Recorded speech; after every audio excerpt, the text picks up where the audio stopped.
ભરૂચમાં આવનાર ચૂંટણીઓને લઈને કોંગ્રેસ દ્વારા સેન્સ લેવાની પ્રક્રિયા હાથ ધરવામાં આવી હતી। સ્થાનિક સ્વરાજની ચૂંટણીઓની ગુજરાતમાં ગમે તે ઘડીએ જાહેરાત થઈ શકે છે, જેને ધ્યાનમાં લઈને ભાજપ, કોંગ્રેસ, આપ સહિતના રાજકીય પક્ષોએ પાલિકા, તાલુકા, જિલ્લા પંચાયત માટે ચૂંટણીની કામગીરીનો ધમધમાટ શરૂ કરી દીધો છે। ચૂંટણીલક્ષી કામગીરી હેઠળ કોંગ્રેસ દ્વારા જિલ્લા કાર્યાલય ખાતે સેન્સ પ્રક્રિયા હાથ ધરવામાં આવી હતી। ભરૂચ પ્રભારી મનહર પટેલ, જિલ્લા પ્રમુખ રાજેન્દ્રસિંહ રણા, શહેર પ્રમુખ સલીમ અમદાવાદી સહિતના આગેવાનોની ઉપસ્થિતિમાં ભરૂચ પાલિકા માટે ઉમેદવારોને સાંભળવામાં આવ્યા હતા। ભરૂચ પાલિકા ચૂંટણીની સેન્સ પ્રક્રિયામાં તમામ 11 વોર્ડ માટે કોંગ્રેસમાંથી ઉમેદવારી કરવા ઈચ્છુક ટિકિટ વાંછુકો તેમના ટેકેદારો સાથે ઉમટી પડ્યા હતા।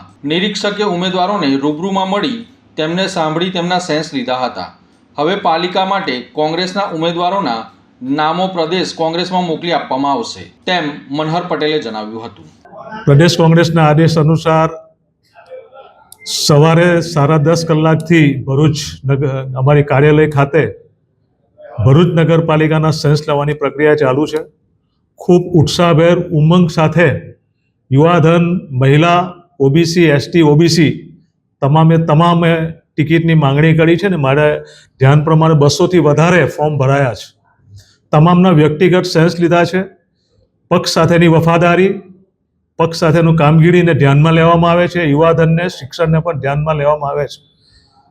11 વોર્ડમાં 44 જેટલી ટિકિટો આપવાની છે। શહેર પ્રમુખશ્રી અને જિલ્લા પ્રમુખશ્રીએ ખૂબ સરસ આયોજન કર્યું છે અને દક્ષિણ ગુજરાતમાં સૌથી પહેલાં આ પ્રક્રિયા અહીંયા ભરૂચ જિલ્લાના ભરૂચ શહેરમાં થઈ રહી છે।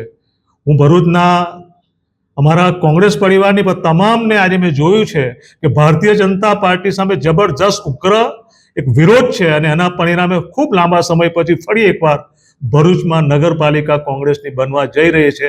એમાં કોઈ શંકાને સ્થાન નથી। જય હિન્દ, જય કોંગ્રેસ।